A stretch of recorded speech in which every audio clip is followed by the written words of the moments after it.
In a world where reality often mingles with the fantastical, there was a small, sleepy village named Sweetwater. Sweetwater was famous for one peculiar reason: its marshmallows. The villagers had long believed that their marshmallows were special, infused with a touch of magic. They were the softest, fluffiest, and sweetest treats one could ever imagine. But no one suspected the secret life of these seemingly innocent confections.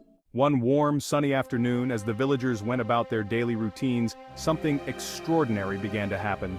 In the heart of Sweetwater, at the town's bakery, the marshmallows started to tremble. At first it was just a gentle quiver, like a leaf in a light breeze.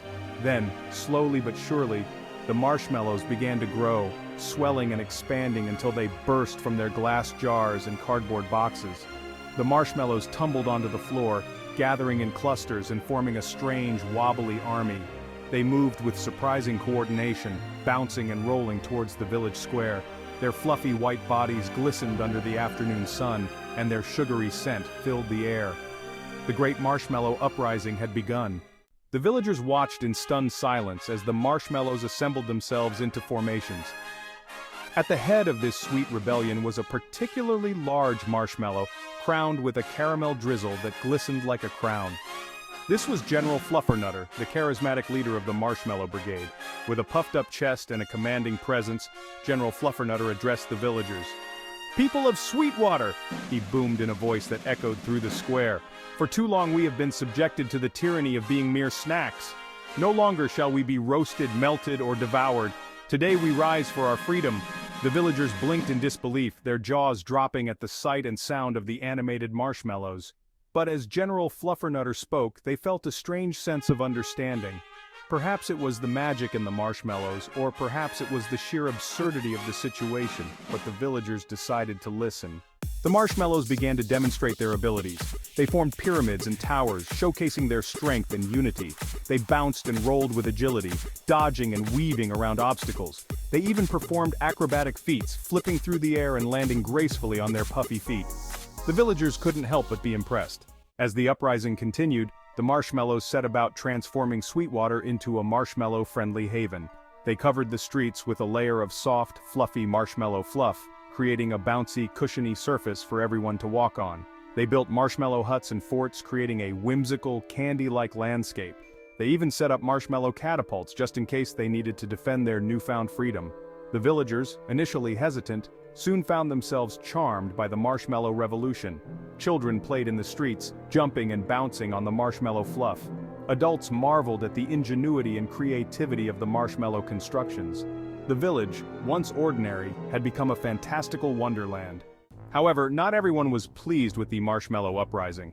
The village's baker, Mr. Crussell, was particularly disgruntled. He had built his reputation on his marshmallow treats, and now his livelihood was at stake. Determined to reclaim his bakery, Mr. Crussell devised a plan to end the uprising. One night, under the cover of darkness, Mr. Crussell sneaked into the village square, armed with a giant pot of hot chocolate. He intended to melt the marshmallows and restore order to Sweetwater, but as he approached, he was spotted by a group of marshmallow scouts. They quickly alerted General Fluffernutter. "Hold it right there, Mr. Crussell," General Fluffernutter commanded, his caramel crown gleaming in the moonlight. "We seek freedom, not conflict. If you attack us, you will only prove our point."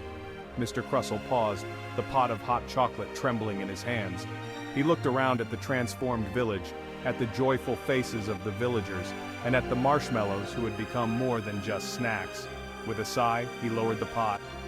"All right, General," Mr. Crussell said, his voice softening. "You win, but what do you propose we do now?" General Fluffernutter smiled, his marshmallow body shimmering with pride. "We propose a truce, Mr. Crussell. Let us coexist. We can continue to bring joy and sweetness to the villagers, but as partners, not as mere confections." And so an agreement was reached. Mr. Crussell and the marshmallows worked together, creating new, delightful treats that celebrated the magic of Sweetwater. The villagers enjoyed marshmallow-filled pastries, marshmallow sculptures, and even marshmallow festivals. The Great Marshmallow Uprising became a beloved chapter in the village's history, a reminder of the unexpected magic that could arise in the most ordinary of places. Sweetwater thrived, its streets filled with laughter and the scent of sweetness. The marshmallows, once mere snacks, had found their place in the world, living harmoniously with the villagers, and General Fluffernutter, the marshmallow hero, watched over his fluffy kingdom, knowing that they had all found freedom, joy, and a touch of magic in their everyday lives.